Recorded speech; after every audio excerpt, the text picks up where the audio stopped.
What's up, YouTube? Welcome to The Real Hero Show. Nick here with you, and in this episode, I will be covering Dexter New Blood Episode 2 entitled Storm as Fuck. There will be spoilers. If you haven't watched this episode, go check it out and come back here and hear what I've got to say. If you're new here to the channel and you want to help support us, go ahead and hit that subscribe button. It's free. Doesn't cost a penny. If you like the video, hit that thumbs up. Cool. Let us go on. I thought this episode was pretty interesting. I feel like it kept the pace from the first episode overall, which I'll give my rating at the end. A couple of things I want to talk about, the crime scene in particular, the character relationships between Dexter and Angela and Harrison, brief, but Audrey and Harrison, and a couple of other tidbits of information. So one of the cool things I liked about this episode was the character dynamic. Dexter and Angela, they've got some explaining to do, more so of Dexter than Angela, but then we know a little bit more about Angela's past with Audrey. She was adopted, discusses the hardships and the struggles of parenting. It's not always easy, which we see after the cabin scene when the kids come back. There's some sass from Audrey, and we hear the name Iris for the second time in the episode, which seems to be a bit of a low blow, or something, a thorn in the side, a stab to the side to Angela, which I'm sure we'll probably find out a little bit more about that whole thing in the coming episodes. With Angela and Harrison, though, again, brief, but important to sort of cover for Harrison mainly, not only for Dexter. Even though Harrison didn't do it for Dexter, his father, he did it so he didn't want the cops in his business, like father, like son. But I also got this weird feeling that there's more than meets the eye to Harrison. Not to say he's a bad kid, but that he's hiding something. Again, like father, like son. We see him break into the cabin. He knows how to kind of shimmy a lock and get the door open, right? Doesn't do any drugs, talks about how and why. Of course, the story he tells the kids in the cabin, the teens, whatever, we know it's true. So, the interesting part about that scene is the journal. There's some drawings in it. Doesn't really say anything about it, doesn't get mad, kind of keeps us cool, even kicks the side to basically spook the other guy, the kids. Oh, he's coming. Put it back, and act normal, right? But Audrey is interested in Harrison. She's got a little thing for him, maybe just a little crush. So we'll see where that also leads. Now, as far as the acting goes with Jack Alcott, who plays Harrison, I thought he did a great job. He had more time to do it. The story, his life story that he tells Dexter at the table, was pretty powerful. I think it was well done. It was emotional. Obviously, we learn that Hannah died from pancreatic cancer. And I think the last episode I said I wondered if you would see Hannah. Nope, because they killed her off, which kind of sucks. But I get it, and it also speaks more to the hardship that Harrison has had to endure. Abandoned by his father. The only person he knew was growing up was Hannah. She dies. Again, there's a lot of mystery behind what Harrison has had to really go through. So I wonder if we'll see more of that. But we know his journey took him to Oregon, to Iron Lake. But he's probably had to deal with some other things along the way. The emotional toll, the mental toll, not just the physical toll, which seems to have been fine because he's a young kid. But I wonder if he has a bit of a dark passenger of his own. Again, like father, like son. And more about the crime scene itself, I thought, Dexter basically more or less uses his son to cover up the crime scene. He's kind of swerving over the blood, and Harrison's like, Dad, you're swerving over the, all over the place. What gives? He doesn't know because he doesn't see the blood, but Dexter does. Kind of interesting, but okay. And again, Dexter has been this sort of predicament before with having to cover up crime scenes or cover for himself. And of course, it's been 10 years. He's sloppy. But he gets some help or luck, depending on how you want to look at it or call it.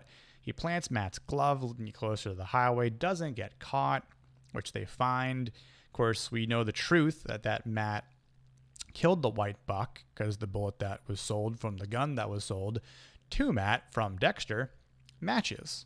That's another part of evidence.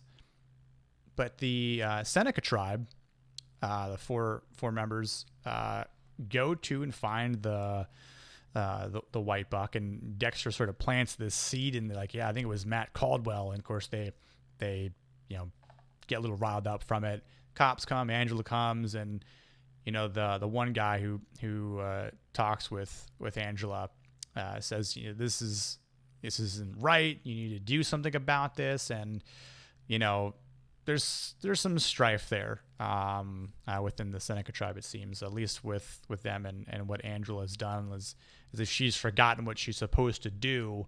But Angela says, no, we're doing the right thing, and we're going to make this right in a matter of speaking. Maybe they will, maybe they won't. Again, because they don't know the things that we do as the viewers. And again, the crime scene's just a mess. I mean, the buck gets dragged off, it gets cut up, and so a lot's disposed of, and it's all done. It seems like it's gonna go away. And again, at the end of the episode, which is crazy, but they're basically standing on the body parts of Dexter hiding everything, and which is very interesting at that part of the scene because we get the introduction to Kurt Caldwell, which is Matt's father, played by Clancy Brown. Seems like he's the big bad, right? He might be the force that Dexter has to reckon with. Well, I think that might be true. I think it's just going to be for a bit more or less of butting heads. Dexter might be saying things, Kurt might not agree with it or think something's up, think that maybe Dexter knows something and is covering it up. So maybe, Kurt kind of keeps a little bit more, keeps an eye on Dexter, and Dexter doesn't like it. So there's this a little bit of a turmoil between the two characters. But I don't believe that Kurt is the mysterious killer of the indigenous women. Which we do see, right? So that leads us to the hitchhiker girl that's in this hotel or this cabin, this room that doesn't have a doorknob, but it has a bathroom, and she's treated with some chocolate-covered strawberries and a bottle of champagne or wine, and she just goes at it and thinks it's all good, and then she gets sick and is no doubt poisoned and is dying, and then she freaks out because she realizes, oh my God, there's no door. Help, let me out. And then we see it before she does, but there's a camera. It's looking right at her. Of course, on the other side, we see there's a laptop that's looking at it. And we see the profile of someone, which seems to be an older gentleman. Who that is, I don't know. And I want to say they could be throwing us off, right? Because it might seem like this is the billionaire Edward Olson, which we see when Angela pays him a visit to borrow the helicopter. And he says, it's crazy that all the protesters out there, I do all these great things, right? And this is that sort of spiel where someone who does all these great things and then they do something, they get questioned, and it's like, why are you questioning me when I do all these great things? This is crap. Right? But it's the comment that he says was about the girl in particular that was causing a bit of a commotion at that little protest and dumps the coffee the cup of hot cocoa. It's Audrey, Angela's daughter. He mentions that, and it's like, man, that's kind of creepy. And again, it might be an illusion with an A to throw us off the scent, to throw us off the track about who the real mysterious killer is. Or it could be him, and that they're just kind of spelling it out for us, putting it out there. Which, if that's the case, I'm going to be a little bit bummed because, while I think the show, and within the fifth of the season that we've seen with 2 episodes, they've been giving us things at a quicker pace, because in seasons past, Dexter was 12 episodes. Now we're only getting 10 episodes this season. So I think in terms of information, they're feeding it to us quicker, which is fine, because I think everything that they've given us up to this point has been good, well received, keeps it interesting. But this is the one part that might just not been a good choice, or kind of annoys me if it's true. Now, if I'm wrong and it doesn't turn out to be this way, then I'll be okay with it, because again, the whole point of having that little conversation, the way they cut it, so you only see the eye profile watching the hitchhiker girl on the laptop, was to throw us off. And if that's the case, they did a good job. So we'll see. Do you guys think it's Edward Olsen or someone else? The last thing I want to say is Deb. I think Jennifer Carpenter did a great job with playing this really creepy, this mockery that she gives Dexter, the laughing, her banging on the window with the bullet, and showing more about the bullet that killed her. Again, it had this little bit of a suspenseful, like semi, thriller horror type vibe to it.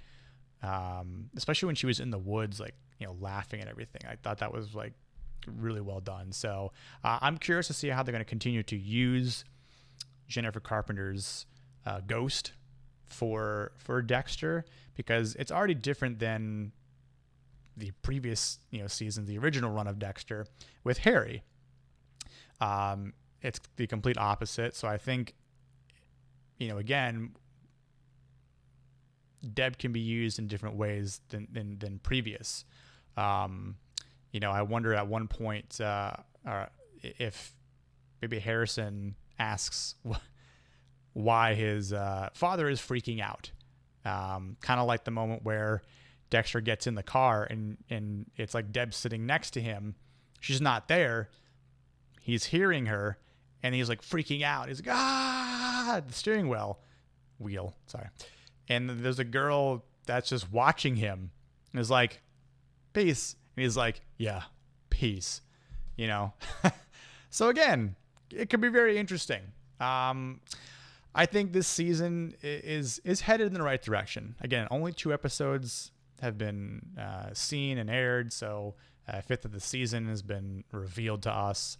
I hope if they continue on the same path, or if it continues to get better, then I think it'll be a really good episode, or sorry, a good season overall, especially one that brings Dexter as a character back into the light, or the TV, and you'll be curious to see if there will be a second season after this, and how long they'll keep this up for. So that's all I've got to say. Let me know what your comments are about this episode.